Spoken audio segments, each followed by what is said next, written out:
want to talk a little bit about the equal money system that's proposed by Destiny. But I've got to talk a little bit about the current system first, and for those that don't have a real good understanding of it, like I didn't, I'll post some links underneath the video that helped me with my understanding of how the current system works. See, we've all been brainwashed into believing that capitalism was the greatest system in the history of man. I know I was. I was born, raised in the U.S. I was programmed since I was very young about the American dream with so-called limitless possibilities and opportunities for anyone who worked hard and did the right things. You know, this system is it's kind of in shambles, and it's like teetering on the brink of collapse. I mean, just pay attention to the news, pay attention to what's going on, and you know that with the debt ceiling crisis and all that crap going on. We've got like record high unemployment, highest since the Great Depression. Real unemployment probably hovers a little bit over 20%. Of course, you won't hear that from the government, but independent research has shown that. We've got hundreds of thousands of college graduates that can't find a job. They're saddled with huge student loan debts. We got retired people whose pensions were robbed. Many are having to go back to work. Now I see them alongside the road picking up cans that they can cash in just to survive. We've got a lot of other people, my age and a little bit older, that are realizing that they can't afford to retire.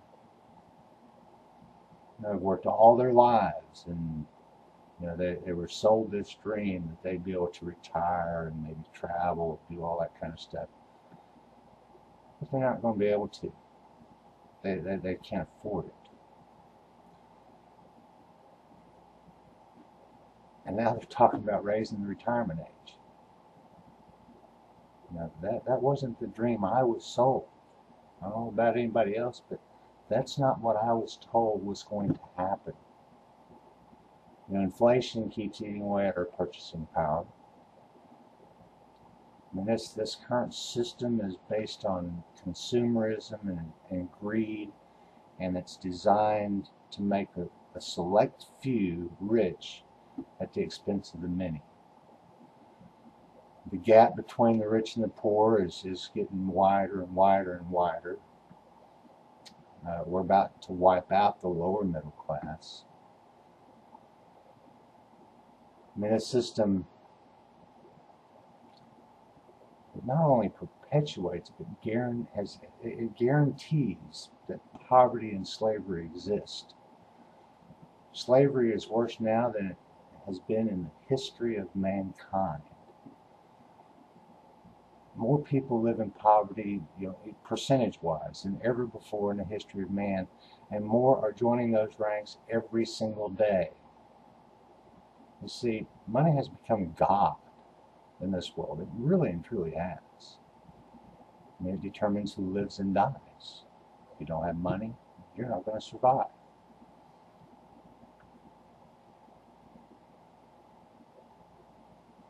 A child under the age of 5 dies every 5 seconds somewhere in this world due to hunger-related causes. Now, multiply that out, figure it out.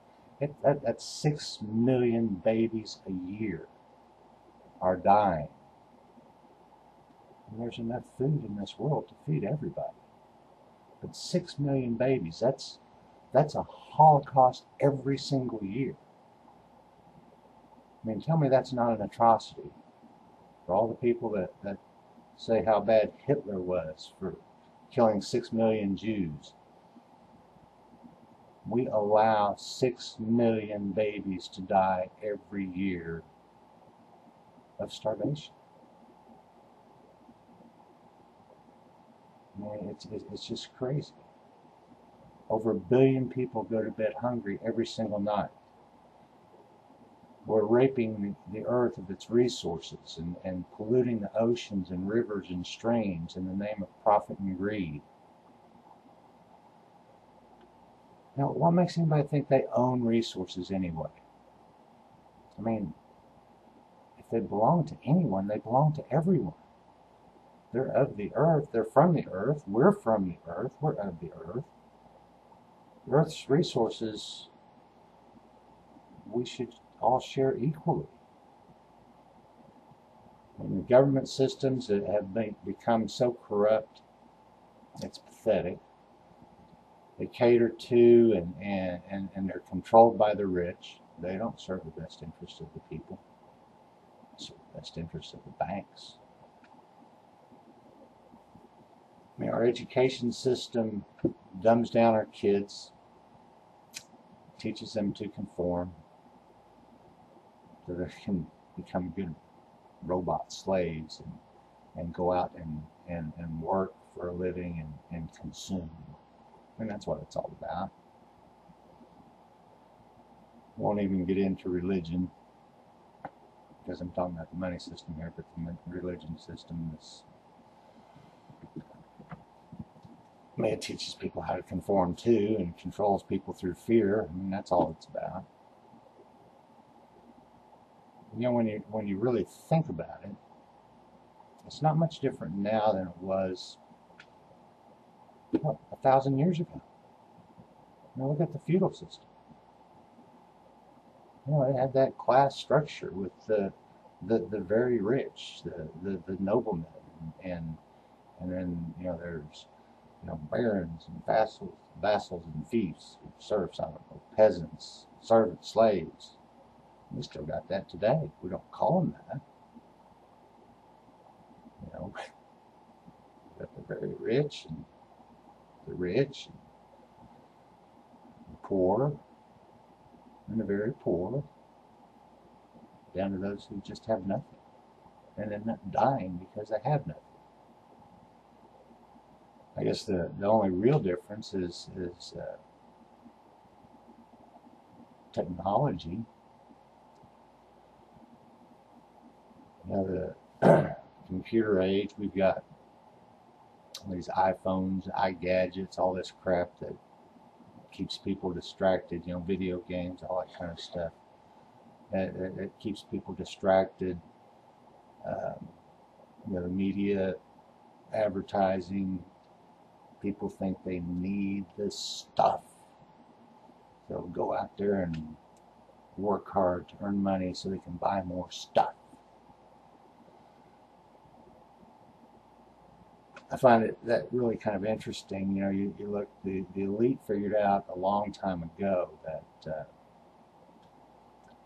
you know, if the slave has the illusion that they're exercising their freedom of choice in doing whatever it is they do, and if they make some really cool stuff for the slaves to spend their wages on, then the slave's going to be content with going and earning that money so he can buy that stuff, and the rich just keep getting richer. And then they get real greedy, and you know, one country's elite want the resources that another country's elite controls, and so they recruit and train their slaves' children to go fight wars so they can control those other resources. I mean, quite the deal. And we've just accepted that as you know, that's just the way it is. And we just don't, most people just don't feel like there's anything we can do to change it. And each one of us is individually, we're of course too small to do anything about it, but collectively we can make some changes. Things are the way they are because we've accepted and allowed it to be that way. Collectively, all of us, we're all responsible. I mean, none of us are exempt. We've got to realize that everything exists the way it does because we have all accepted and allowed it to be that way. We've accepted a system that promotes violence, and everything that entails, from war to child abuse to police brutality to animal abuse, and we see that as being, is that okay? There's not a they or them to blame all this on. Not really, we're all responsible. So accepting responsibility for the current system the way it is, is the first step. They are us. We are them. There's no us and them. It's all of us. We're all responsible. Now, when I first heard about the equal money system, I admit I really didn't know. I had no idea how a system like that can work, and I still don't understand how every little thing about it, how it will be administered. But within the guiding principle of equality and doing what's best for all, I can embrace the equal money system as the solution for the world's problems. The equal money system will provide for every person on the planet to live a dignified life. Everyone will be guaranteed the basic necessities of life: food, shelter, access to clean drinking water, equal access to education, and equal access to health care. The value of money will be based on life instead of some scarce mineral. Where all of life is valued equally.